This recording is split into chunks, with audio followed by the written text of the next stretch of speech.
is Bryan Kohberger talking to so much, seemingly almost every day? We might have a vision of Bryan Kohberger, who is the suspect in the Idaho 4 slayings.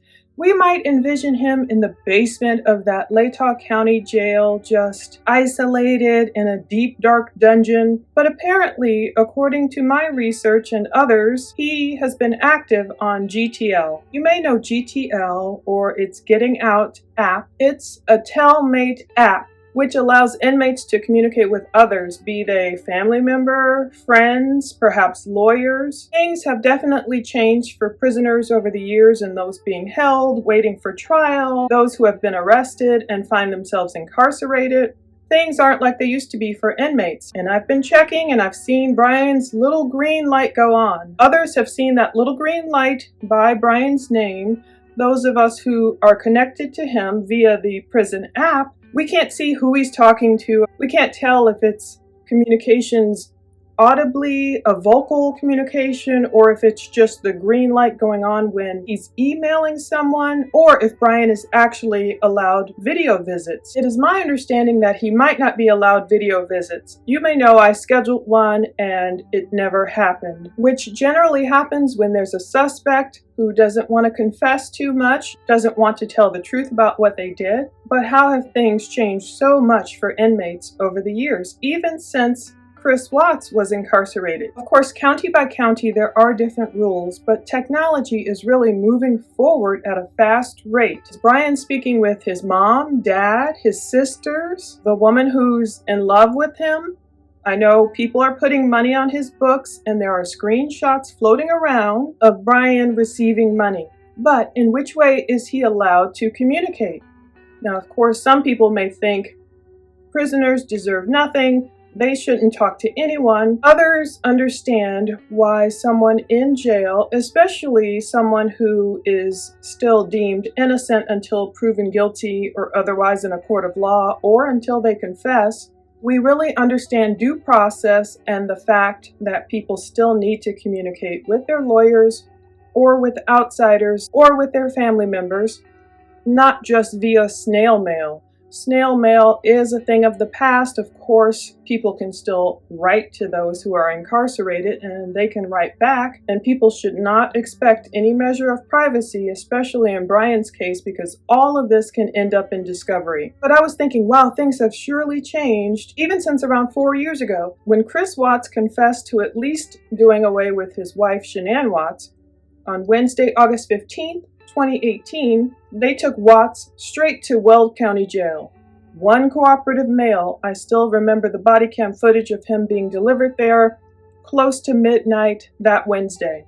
At that point, when he went into that jail, apparently there wasn't much communication going on at all. Of course, Watts still had communication with his defense attorneys. Everyone is provided that right. That's why they have public defenders, private attorneys. Everyone needs a lawyer at some point, unless they think they can do it all themselves. But according to Chris Watts' family, they had no communication with him. They couldn't get through to him for more than 2 months after that day, August 15th, that he went into that Weld County jail. Now, Watts' parents claim they tried to call him, they tried to reach him, they couldn't reach him. The only time his mom was able to get through was after he entered his guilty plea, which was in the beginning of November, more than 2 months later. Allegedly, Chris Watts walked into his cell and saw this express mail letter from his mom telling him, "Don't plead guilty, fight, fight, fight." Well, that sounds pretty manipulated by design, and I don't know the truth of that situation. Of course, Chris Watts could have lied. He lied so much, you don't know what's true. He could have lied to his own parents and said, "Mom, Dad, they wouldn't let me talk to anyone." We saw eventually, after Watts entered his guilty plea, we saw behind the scenes footage where he was able to video visit with his mom, dad, and sister. But is Bryan Kohberger being afforded that right now? Right or wrong, how does Bryan have so much freedom? I'm paying attention to the pattern, and one smart person on Reddit did as well. This person has the Getting Out app because their brother or sibling or someone is incarcerated. So, of course, that person is their contact. When they're on, they can see Bryan, just his name, just like I can see, and a green light going on. They noticed the day before one of these major motions was filed, Bryan's little green light was on for a couple of hours. I'm not sure if inmates are limited in their phone calls or their video visit time, but that seems like a very long time for Bryan to have communications. Perhaps Latah County wants to do everything correctly. They don't want Bryan to be able to claim at all that his rights were violated in any way. They want to give him all opportunities he can to go over evidence with his defense team, to be available to speak as are the rights of an incarcerated person, especially those who haven't been convicted. I know the exact type of tablet that Bryan is likely using. I held one in my hand just last Thursday because I go to my local jail and I'm on the prison ministry team, so another woman and I go into our local county jail for about an hour, like a little church service for the women, the inmates who come into this room. In that same room, they have tablets. They are black and they're kind of filed away. So I remember taking one, about yay big, not too large, not even as large as the larger iPads. I turned it on and I noticed you need a PIN number. So the inmates need a PIN number to enter. I was curious. I remember flipping it over. I saw GTL on the back, so it was very familiar. I always ask them what they are able to do on these tablets. They can't do everything. They can't just pop over to any online site like we can. They can't go on Facebook and YouTube and here and there and let me create accounts and let me do all this stuff, and they can't do that. But one thing I often ask them is if they're able to email, and they say yes. I always ask them if they're able to access the Bible Gateway app, because that's one way they can get the Word of God without needing an actual Bible, even though we do bring actual Bibles in. In terms of getting on Facebook or YouTube to watch church services or whatever, I always say, look, if you have access to some contraband cell phones, because it's in there, these contraband cell phones are obviously in certain prisons and jails. You might have seen prison TikTok, and you'll see all these prisoners making videos showing people how they cook different dishes. So they are in there with cell phones, uploading stuff. Some people. I hope Bryan doesn't have that kind of access. We don't want Papa Rogers popping back up on Facebook and creating another account and getting all in there and looking at things again, if that was indeed Bryan. That's one way for us to see a pattern. If we ever notice a day where Bryan's really communicating online, and I use online loosely because these are regulated tablets that the inmates have. There are curated websites or apps that they can access. Supposedly they can access music too. I was trying to ask them if they could get on Spotify. I'm not sure, but there are things on these tablets. Sometimes I guess they work well, sometimes they don't, but it is something that the women in my prison ministry, they had told me, oh yeah, it's coming a year ago or so. A year or more, they were expecting these tablets, and I was surprised. The tablets are there.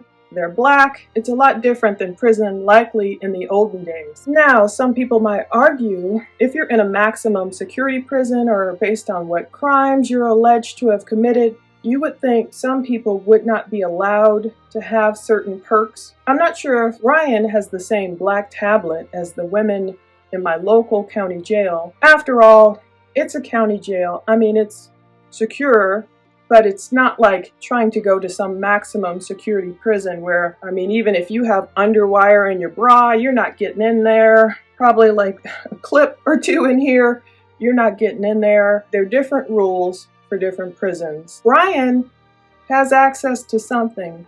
That green light means something. People who have loved ones who are incarcerated, they know what they're seeing. That's what they're reporting. Today, I looked and I saw Bryan online about 1:20 p.m. or so. I checked again, I think about 5, 10, 20 minutes later. His light was still green. But about an hour or two later, I checked again. His light was off. So it'll be interesting to kind of see his pattern of when he's communicating with people and how different his case will likely flow than the Chris Watts case. Chris Watts seemed more isolated. Both crimes are equally horrendous, but Chris Watts seemed more isolated and perhaps only speaking to his lawyer, and that might have been his own choosing, or it might have been those who surrounded him. He was probably psychologically, mentally, and everything shut down only talked to his lawyer and decided to confess and plead guilty. With Kohberger, on the other hand, if these green lights are any indication of anything, he doesn't seem like he's shut down. Maybe he's talking to his defense team, his family, women who love him, bristophiliacs, unfortunately, who think they love him. We pray for them too. We pray for everyone suffering from thinking they love Kohberger, thinking they're going to bring him some type of justice. We want justice for the victims. And speaking of the victims, we learned a bit more thanks to Ashley Banfield of News Nation. We have updates about Bryan's alleged crimes and the fact that we know that it was not the surviving roommates who called 911 that fateful day, November 13th, 2022, but now we have confirmation that it was one of Ethan's friends. I believe I know his name, but I won't say it because I don't want to muddy the waters. Apparently, it was Ethan's friend who came in there and even took Ethan's pulse. I'm not sure if he took it here or here. He must have run into Ethan first, because if Ethan was right there in the hallway, I could see someone coming in that slider, seeing Ethan, maybe seeing substances, maybe not, but taking the pulse just to be sure. And then this person found Xana as well. So I really pray for people like that, what they must have witnessed. And to see your friend, someone you love so much, in that condition, you just pray for their mind and their soul to be able to experience a peace beyond understanding after seeing something like that, and especially for the first responders and all the family members. Cell phone, but we can now tell you who it was who made that call. I'm not going to name the person, but it was Ethan's best friend who made the 911 call, and that's because it was Ethan's best friend who made the discovery of Xana and Ethan's bodies. And that is a very tragic and sad detail to report. Up until now, it had been an assumption that there was maybe an unconscious person because it was a guess that there was someone behind the door who wasn't answering a bedroom door. Now we can tell you that it was Ethan's best friend who had been called over that morning and made the discovery and took Ethan's pulse. Also called out to get 911 on the phone. It is more than likely that the phone that was used to call 911 was surviving roommate Dylan Mortenson's cell phone. You have probably heard up until now that it was an unconscious person that the dispatch said over the radio, but that's not unusual, because when there's confusion, it's standard protocol, according to an article that came out recently in Airmail. Standard protocol, if there's confusion, just to skip the necessities of getting clarity and just dispatch the first responders for an unconscious person, regardless of what the actual situation is. So for anyone getting caught up on an unconscious person, probably not a good idea, given the fact that that's just sort of a standard description for get moving. We need people on the location. Again, this is multiple sources tonight with knowledge of the investigation telling us about who made the discovery of Ethan's body and then, of course, of Xana's body. What I can tell you is who made the discovery of Maddie and Kaylee on the third floor. I'm not sure if it was any of the other kids who were called over. What is interesting about this whole scenario that played out that morning was that kids came over to the home and then 911 was called. So who knows if there was any knowledge of the carnage that had taken place in that home before the kids came over. I mean, it's college, right? It's Sunday morning after a fun Saturday night. And maybe, just maybe, kids were coming over to, get together and go out for a Sunday brunch. But some kids who are unidentified at this time went over to the house that morning, and it was Ethan's best friend who made that discovery and took Ethan's pulse and yelled for them to call 911 and ultimately got on the phone on Dylan Mortenson's phone and talked to the 911 operators. I want to bring in News Nation Senior National Correspondent Bryan Enton. Bryan has been at the forefront of reporting this story. It's such an uncomfortable detail, but it is one piece of the puzzle that we've been trying to figure out in terms of why it's so complicated, that scene the morning of the murders. Yeah, so much of this has been confusing based on the reports we've gotten from police. There have been so many holes and things that they haven't shared. I think beginning with your exclusive reporting last week, things started to make a little bit more sense in terms of surviving roommate Dylan and the fact that she may have thought that there were noises coming from upstairs, but not necessarily noises that meant that something bad was happening or that a murder was happening. That started to explain why she may have not initially called 911, in the middle of the night. Your exclusive reporting sort of shed light on that. And now I think this sort of continues to, again, put the pieces together now to know that there were people who came to the house that morning. And it would make sense, what you said about the unconscious person, that may have just been a categorization that the 911 call was put under. But certainly tragic, as you said, to think that Ethan's best friend, took the pulse. I mean, it's all just so heartbreaking. It is. It's so traumatic. I can't even fathom what these kids are going through. And I just want to make a personal note, Bryan. You and I, look at a lot of social media. There's such a cacophony of commentary, and some of it is so cruel to these victims, these kids who made the discoveries, the kids who were there, the surviving roommates, and I do want to clarify that there has been some misinformation about what we reported exclusively last week, and that was that Dylan Mortensen had looked out, awakened at 4 a.m. by noise in the house, thinking her roommates were just horsing around. Some people have suggested there's some massive party going on. Not the case. She just, at the time, told a source that she thought it was roommates being noisy and it was annoying. And, keep it down. I'm trying to sleep. They were horsing around in her mind. So it would stand to reason that next morning, she might not think there was anything wrong. May have actually called her friends, from her bed, waking up, checking Snapchat and saying, let's go and get breakfast. So who knows? There's still, I think, a lot of information, Bryan, that needs to be clarified about that morning. The pieces start to fit together. But one thing that is interesting is the number of people. We don't know yet about the number of kids who came over that morning. Yeah, and it's a good point you make in terms of the things we don't know. How many kids came over? That's the clip of info from Ashley Banfield. Great reporting. I love her. People like Ashley Banfield and Nancy Grace, others that are like mainstream media that still dig into the details of these cases that we want to see. Of course, we love Dateline NBC, 2020 and 48 Hours.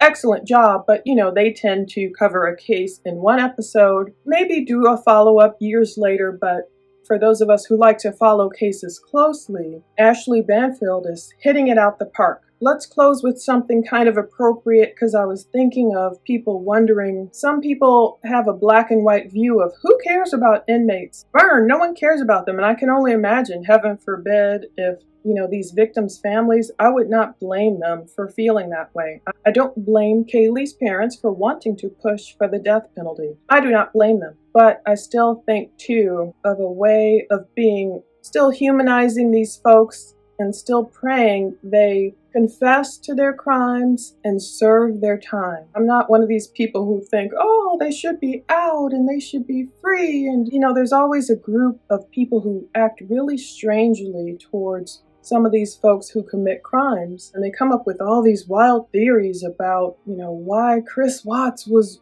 initially correct. I just watched a video, Seeking the Truth with Dave, where he had audio from Cindy and Ronnie Watts finally coming to terms with Chris Watts being in prison. That's what Cindy Watts said. So they're finally coming to terms with their son being in prison, but what he actually did to get there, they don't know. So I wanted to ask, Cindy and Ronnie, I feel so sorry for everything they've been through. No grandparent wants to go through all that, despite the relationship. I'm wondering, what do you mean you don't know what happened? Chris may have lied initially about what went on in the house, but when he finally confessed in February 2019, he cleared Shanann Watts' name. He took the blame for doing away with his whole family and putting those beautiful little girls in oil tanks and his pregnant wife in a shallow grave. Those words came out of Chris Watts' mouth. He confessed. I guess it just must be difficult for parents to take that in and accept that, because maybe Chris Watts is still playing games with his parents and his sister. Maybe behind the scenes he's still telling them, oh yeah, I just said that because I wanted to just take the blame for it all. Who knows? That's the hard part when you deal with a lying liar. It just messes with their heads. But yet and still, not in a hebristophiliac type of way, there is a way, especially for Christians like me, to heed the call to still care about the souls of inmates despite what they've done. Easier said than done, but that's the reason I'm closing with words from Jesus. It's a parable. Matthew 25:34 through 36. Then the king will say to those on his right, come, you who are blessed by my Father, inherit the kingdom prepared for you from the foundation of the world. For I was hungry, and you gave me something to eat. I was thirsty, and you gave me something to drink. I was a stranger, and you took me in. I was naked, and you clothed me. I was sick, and you looked after me. I was in prison, and you visited me. I guess that's the whole point of having a prison ministry and why people go in and still tell others you may have done something wrong intentionally. Maybe you're innocent and you're in here. There are wrongful convictions. But there are also people who are in there intentionally. They did the wrong thing. It runs the gamut of issues, of reasons why, and you can get into their childhood and all that. That's the reason people like me go in. You still offer hope to others because there's still a soul in there somewhere. How repentant that soul is another issue altogether. Some people can really do a bad thing. They can feel bad about it. They can confess it. They can still, of course, take their punishment. This doesn't mean that someone should be out and free and running around, about to do the same thing. They can confess it, repent, take their punishment, and serve the rest of their days out in prison, trying to be a benefit to where they are, just in there, a benefit to others, maybe mentoring others who come in. So I guess that's the reason, and their souls can still be saved. Now, whether Bryan Kohberger will act that way or not is a big question. But one thing we know now, he is really communicating with someone. Maybe we will learn once June rolls around, if we get more preliminary information or when this goes to trial. Once we learn what's true and what's not, we will be able to decipher his state of mind. Was he really Papa Rogers? Cops probably already know that now. If he really was Papa Rogers on Facebook posting, he gave up a lot of info. I think the perpetrator entered on the high side of the house, and I think they did this, I think they did that. If cops can confirm that was Bryan's IP address and it came from a device he was using, things like that we'll be able to put in the truth bucket. Others will be able to tell if it's not true. But at least we know now, chances are, who made the discovery, who made the 911 call, and how much Bryan is likely chatting away right now on his GTL Getting Out Telmate app. Stay tuned for updates. Thanks for watching.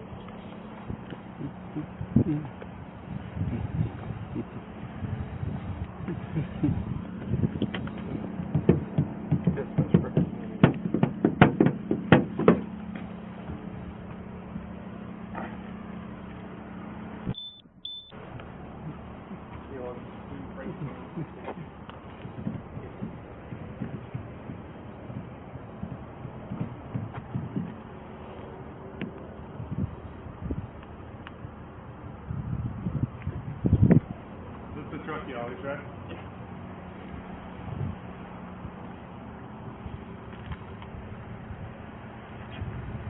I'll go in there and get the card.